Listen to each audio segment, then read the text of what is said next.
I'm gonna mobilize with the web space between my index finger and thumb, but you can certainly grab a hold of it, but for me, force is greater this way.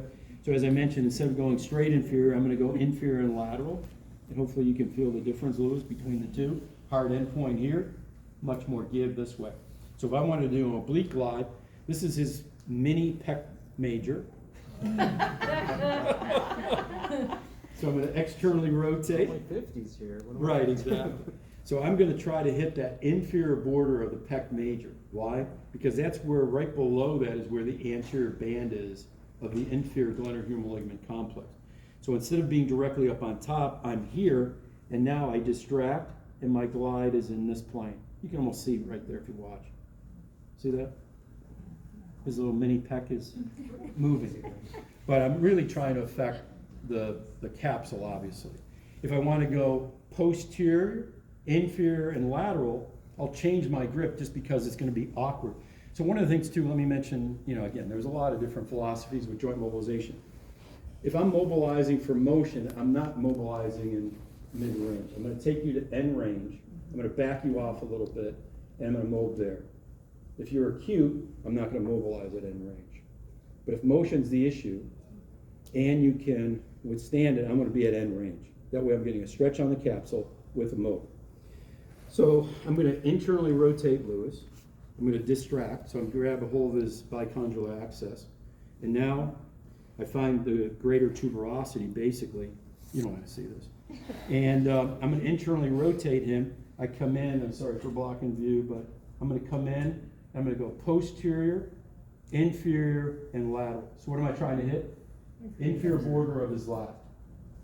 And the reason I mention these superficial landmarks is because you can kind of see the direction you're going in. If you hit it right, you see his hand? If I hit it right, it causes a hammock effect. So the hammocks is what provides stability to your shoulder. So when I press the humeral head into that hammock, it causes it to spin.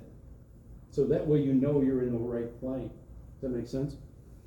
So those are my oblique glides for anterior band, posterior band, and inferior. If I wanted to do a close axis technique with a spin, right, remember what that was, an oblique glide, I'd come in, I would distract, I'd spin the humeral head, I'd take up all the slack, and let me just show you a difference here. So here's without a spin, and here's with a spin. So it's much more demanding on my hands. You can even tell just by my knuckles and so forth. I've got to hold harder. But I can also come in on an oblique glide and do that. So I may just sustain the glide like this instead of doing an oscillation. Does that make sense? Let's talk about posterior real quick. So those are my anterior, inferior. If I think his posterior capsule's tight, the way we were talking about before is I would come in and traditionally learn, lock your elbow and go straight posterior. Not exactly moving. Now if I bring his arm up, oh boy. Can you see the difference? Mm-hmm. Probably you guys over here, probably the best spot. There is no end point. Here, it feels like I'm hitting the table, just illustrating a point. It all has to do with the plane that you're mobilizing in. With this direction, I'm actually worried about I'm going to pop him out. Right? I mean, I have no end field. Whereas if I'm here, I feel like I can't get an effect. And so that's why I mentioned if you, go ahead and sit up, Lewis. There you go. If I do this, it doesn't move. That's when people say, well, the posterior capsule's tight. But if you went in this direction, it feels different. Then I can't move them at all. Does that make sense? Go ahead and lay back one more time. I don't want to turn this into a mold thing, but some things to consider is if you look at his shoulders, he's pretty even. Actually, you're symmetrical, Lewis. That's very disappointing. Maybe, there you go. Maybe a little bit higher on the left. You think the right?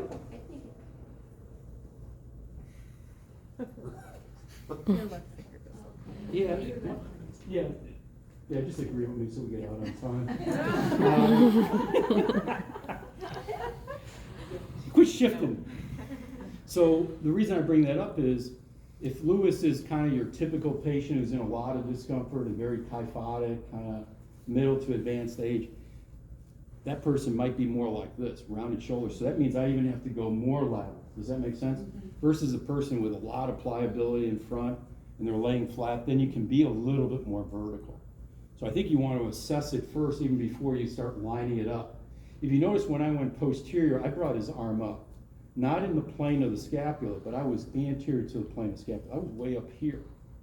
And by being way anterior to the coronal plane, that helps me clear it. Now, if you're still kind of going, I don't know, maybe if you're like me, I like 2 tests to be positive before I say something is positive, you know what I mean? I don't like hanging my hat on one test. You can do what's called a push-pull. So I can bring his arm up like this, which the arthrokinematics of the joint is going to make the humeral head want to go posterior. Does that make sense? Sort of like pushing someone. And all I'm going to do is, as I lift his arm, don't help, I'm going to grab a hold of his humeral head and I'm going to push it. Can you feel that, Wilks? And it's really moving. Can you see that? So if I get his arm in the right angle, you can really ascertain what's going on with the posterior capsule. Now, if he were super tight, again, we can do this all day. I mean, I have like a million different ways of doing this. I can mob him with motion. So, there you go. Again, you don't want to see this. I'd be in this plane, and if he were tight, I'd impart a glide, and I would literally just bring his arm across his body, which I want to be a little careful with him. So I glide, and I create motion. I can do the same thing with arm elevation. I can impart an inferior glide, hold it, go lateral, and bring his arm up. So I'm doing a physiologic motion with a mobilization technique. Now again, would you do that, stage 1, stage 2, adhesive capsulitis? Absolutely not. This is somebody who's stuck, stage 3, stage 4, and you're kind of pushing the envelope a bit. So let's see, that was anterior. I do some lateral glides. Lateral glides, obviously you just come in, and it's a nondescript type of thing. A lot of oscillations in between, and as I mentioned, if he was on a low load long duration type stretch like this, I can come in and either mob him posterior or anterior. If he was seated, I can do an inferior anterior glide as well. So there's a lot of ways of mobilizing. Obviously, this is the way I do it, but everybody's got their own little, signature of what works for them. Some people would say, I would never do close axis, too hard on your hands. I would agree with that, but being close to the axis allows you to really feel what the joint feels like. Whereas long axis, you lose that sensitivity, but you got the leverage. You know what I mean? So for me, I like a combination. I want to feel what it feels like, but I also don't want to work really hard. I mean, I see patients all day, right? Just like you. So you got to be efficient with your body so you can last a long time. Yeah, it's a long time. I've got that. What does that mean? Like I'm out there a long time? I'm right there with you, buddy. I went through school early. Yeah, me too. Yeah. Me too. I was 12. I was 10. Oh, man. Doogie Hauser. I'm sorry? Can you do the crossbody one? The stretch or mob? Yeah, we hold the scapula and. Oh yeah, do the mob. Yeah, sure. Yeah, so Lewis loves that one. So grab a hold of the scapula as best you can, hold it down, and ooh, you're a little tight there, buddy. So that's muscle, right? Because his capsule is loose. So when you see that, you say, well, his capsule's tight. Well, maybe you need to feel the capsule. We already did that. And he was like, his humeral head was banging off the floor and coming back up. So that's it. How many degrees would you say that is? I know It's you said like 45. 2. Yeah. It's like 2. We got the Goni. Hey, these are calibrated. Got the bumbles here. A little bit better on this side.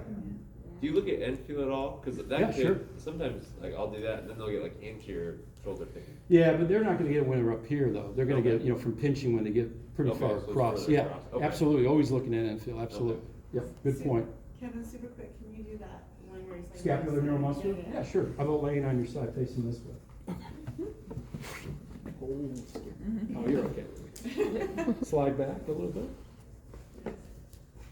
This is like a review of your fellowship. So you want to line up his scapula. So he's in a good position. Some people, when you put them in this position, they do this. So I don't like that. Sometimes it's hard to fix, but he's pretty good there. So now his arm is up at 90. If he says, well, I can't handle this, you can see his palm is not hitting the table. So what we can do is make a fist. There you go. And you can put the hand like that. So that will lengthen that aspect of it. But I like if the hand's open. You can use a yoga block or a book or something like that there too. So Lewis, push back lightly. Okay, easy, big boy, easy. Forward, back, and forward. Back, and down. Up, and down. We like to use a calming voice. Forward, back, and down, and forward, and up, and pay your copay. So you can make quadrants. You can also do one angle if you want. You do So piano? I don't really do diagonals with this. I used to, like a long time ago, but now I keep it all single plane. But if you like diagonals, absolutely. Patients like it. Yeah, sure, then absolutely if they like it. So let's say, we want low trap in particular. Press down, hold right there, up slow. There you go, a little faster, I'm gonna get home. Push down, up slow. So we can just do a lower trap. We can just do serratus in this position. Push forward, good, slow on the way back. Big boy came out the back there. Jeez, I was wondering what that was. Made me nervous. Like you had extra parts or something. Felt like your liver came out or your lung or something. Might want to work on that, big boy. Have you injured that shoulder? Not yet. I would guess so. Yes, sir. So if they're able to do those, we'd say the scap's moving pretty good. Yeah, but the idea is neuromuscular though. So I do this on healthy people as well, like baseball players. So we do this from a neuromuscular standpoint so they know from a proprioceptive standpoint where their joint is in space. Mm-hmm. And that's maybe where the diagonals or quadrants where they're making a square, reversing it. Most people are gonna have no problem elevating and even protracting. It's retraction, it's depression. What else? Anything else? We're good? All right, good. That was good, thank you. Yeah, sure, absolutely.